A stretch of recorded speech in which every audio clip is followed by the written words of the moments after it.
morning, guys. Welcome back to my old tractor shed.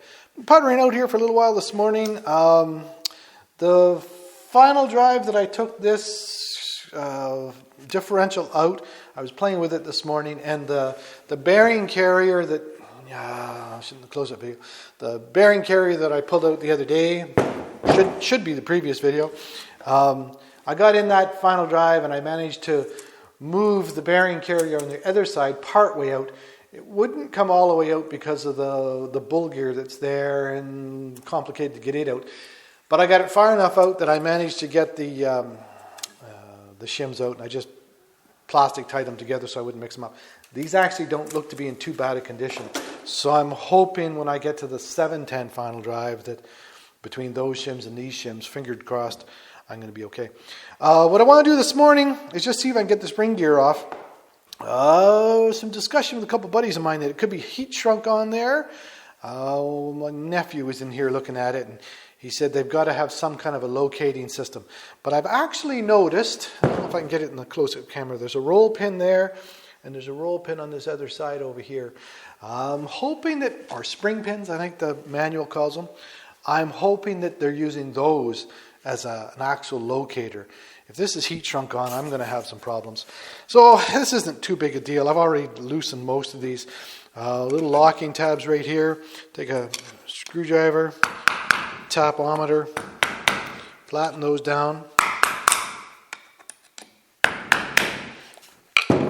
I've got a little container for the bolts, and then of course, impact gun.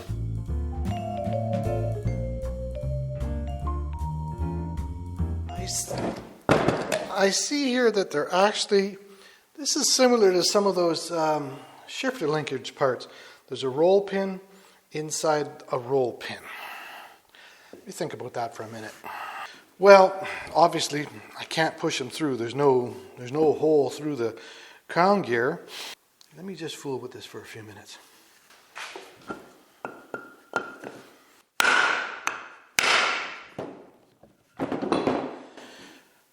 All right, I just want to grab a block of wood, and I've tapped it here just a couple of times, and I've already got an 1/8 of an inch opening there already. So I'm going to bring it around the other side, right where the roll pin is. Pretty decent sized tapometer, and it's coming.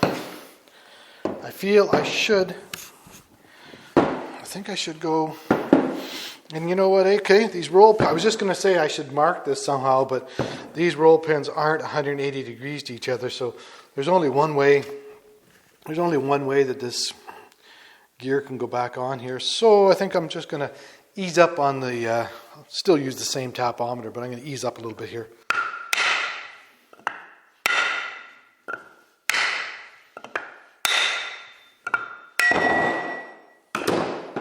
That's that.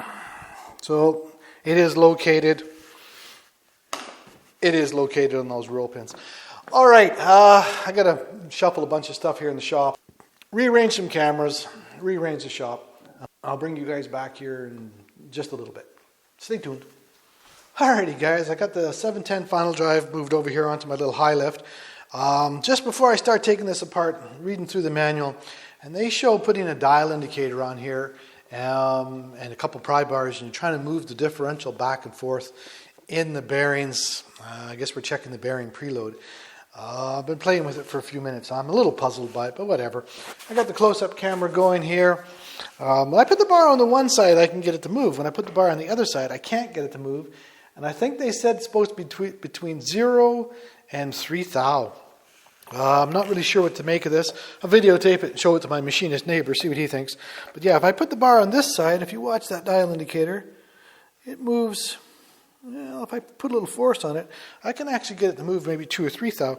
When I put the bar on this side to push it, what I would assume is, you push it one way and then push it back. That isn't what's happening. It's almost, to me, it almost feels like it's flexing. But I mean, I know it can't be flexing. But when I put the bar on this side, I can put quite a bit of force. I actually turned it there. I don't get any deflection or any movement. But on the other side, I do. I'm getting, well, if I pull real hard, I can get 3 thou. I'm not going to worry about it. I think for now, that's just a a reference. So when I get this all back together, I'll do it again and see if I get the same thing. More than anything else. Okay, so next, turn this light off, it's in my eyes. Next, I got to take out flatten those locking plates and take those bolts out and then tap that gear off. It's going to be exactly the same as the other one, so I'm not going to waste your time with that. And then I'll get that done, I'll bring you guys back. So give me a minute. Alright guys, that really only took me a couple minutes. I got the close-up camera going here.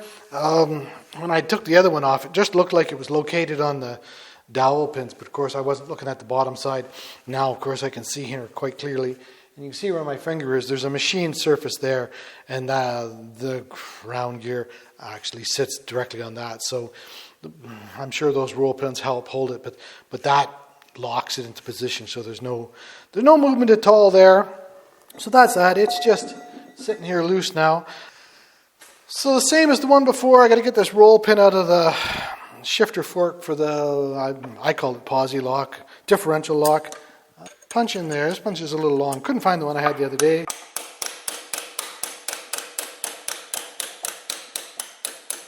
And then I just want to put my finger there and try and catch that pin. Oops. And I did not. It's down in the bottom. Oh, there it is right there. Okay, so I got that. That goes into my coffee can. I got to take the two bolts out for the lever.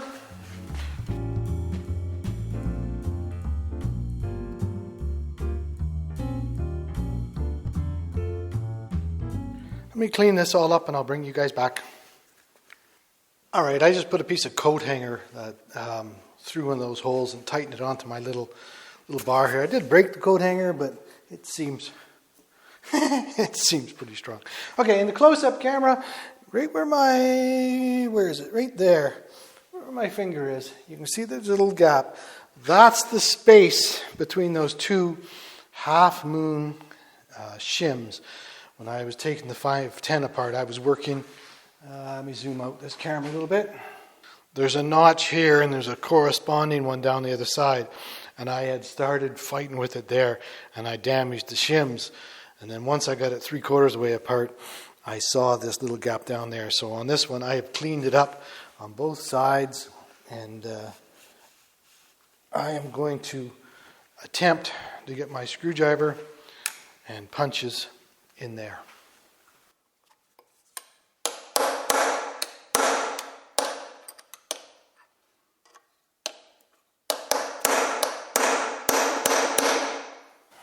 I've already got this here moved maybe a 1/16.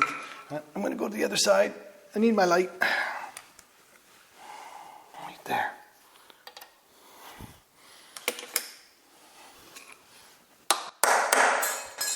And there's one of our shims from the bottom. Where's that camera? One of the shims from the bottom is already out.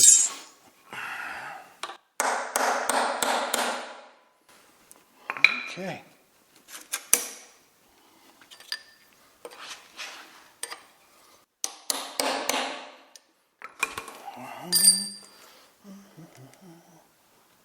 I can almost go to pry bars already. I'm going to try a couple screwdrivers. Try not to catch the shims.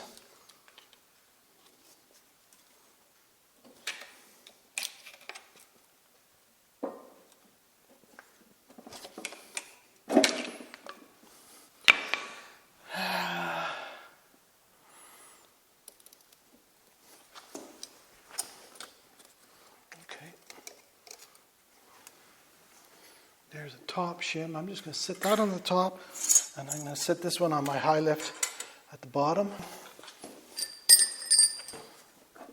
Yeah, it's coming. Okay,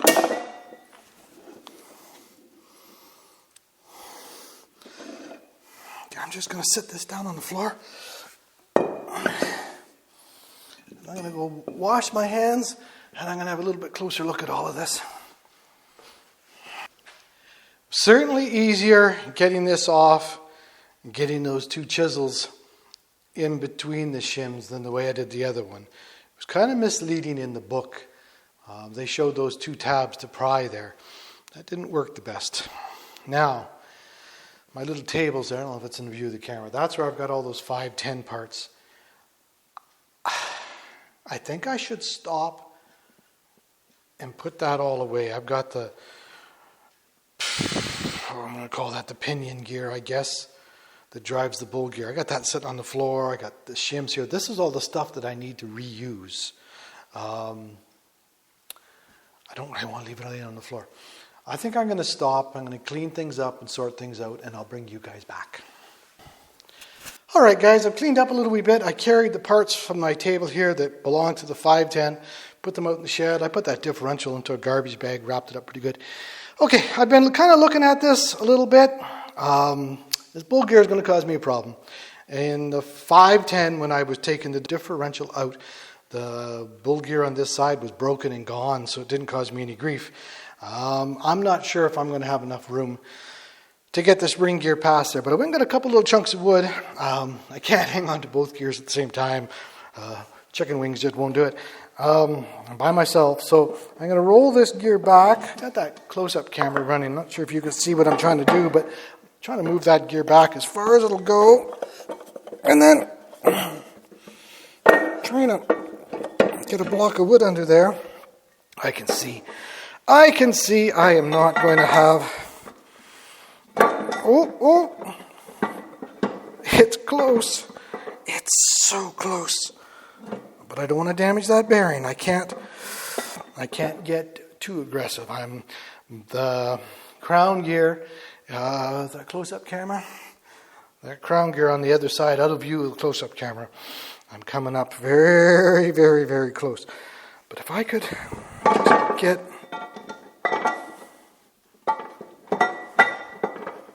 No way, Jose. The teeth of the crown gear are actually halfway meshed, although they're not the right gear, with this bull gear. Okay, let me put this back. That would have been so nice if that would have come. I cannot get that to go. No, I don't want to. I definitely don't want to damage that bearing. All right. I might need to get a little bit of help here, because I remember all too well taking the final drive out of that 510. That was a bit awkward. I'm thinking, because I got this bull gear here, I'm going to have to take this out and try and come this way.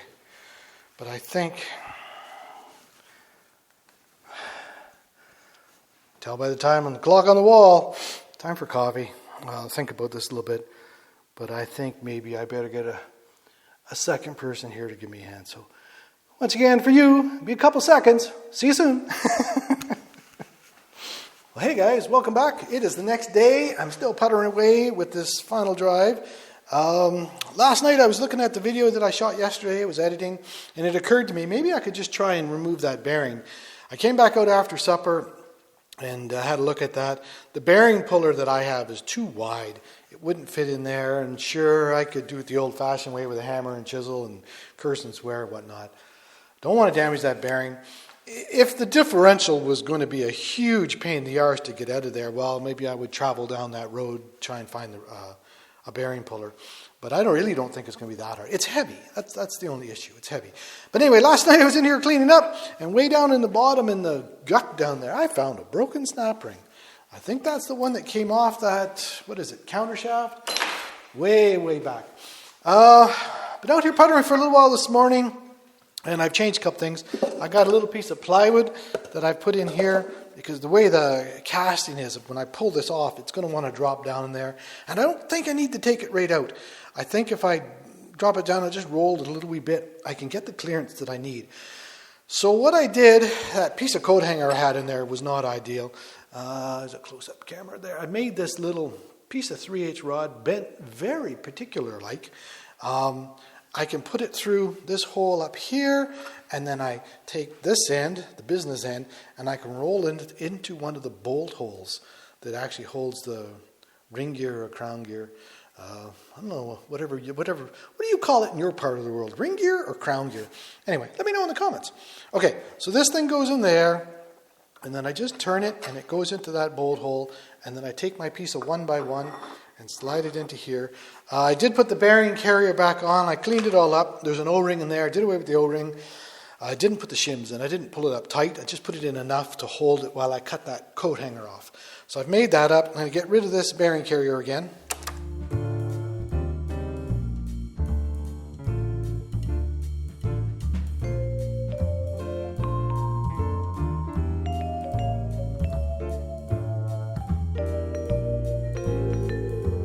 Get that out of the way.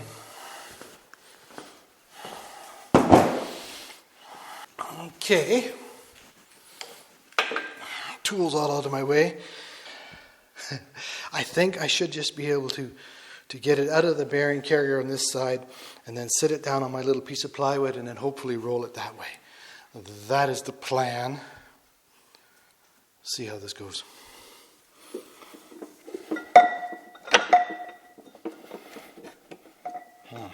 It's coming out, but you know what? It's not wanting to come off my little tool. That's going to cause me... Need another set of hands is what I need, guys. I think.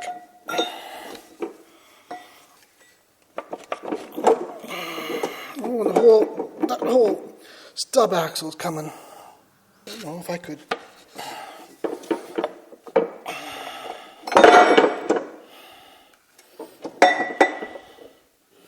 What am I sitting on? Okay, I'm sitting on the ring gear.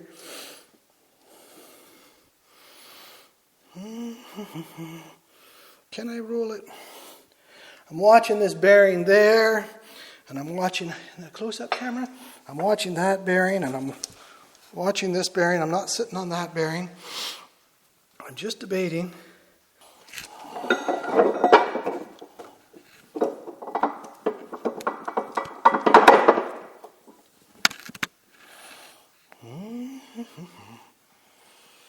Well, are we sitting on the plywood? Yes. We're sitting on the plywood. Take that off. Take this off. And let's just see. Yeah, I can. Okay.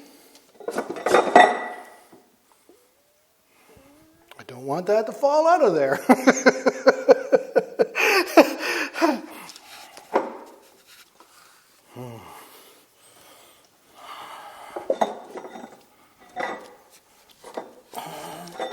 Hey, there's the ring gear out. Now, let me put this back so it doesn't fall on the floor. I don't know if it will come out. No, it won't come out. All right. Other ring gear.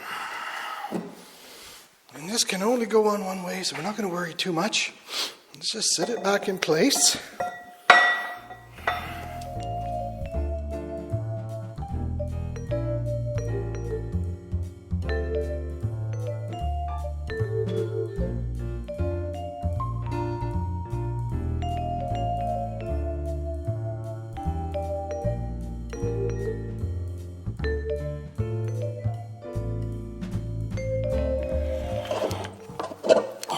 Okay, I've got the crown gear past the bull gear now. And I should be able to get that back up on top of there, I think.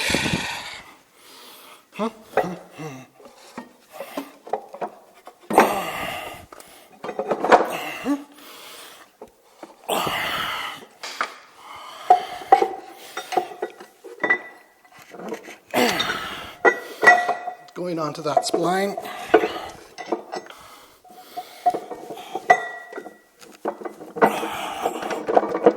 Okay, that bearing's back in.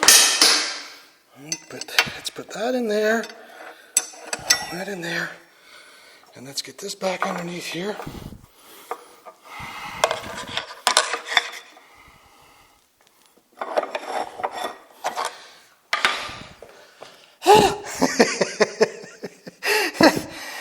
Voila, okay.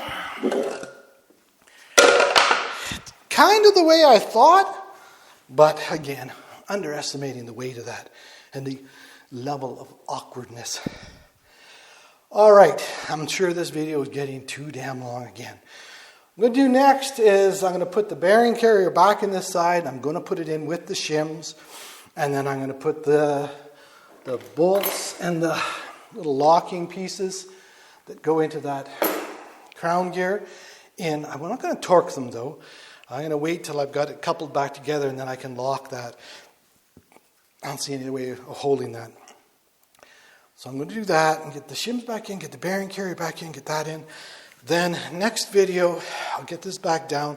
I was debating about putting the transmission back onto the tractor and then put this onto that. I've got to measure the backlash.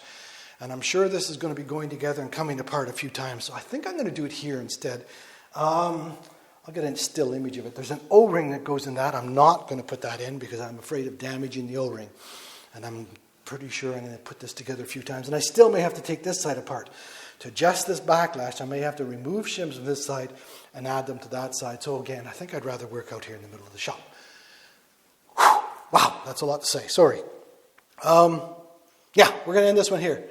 Appreciate you hanging out in the shop with me, guys. Thanks for your time. We'll see you next time in my old tractor shed. Ciao.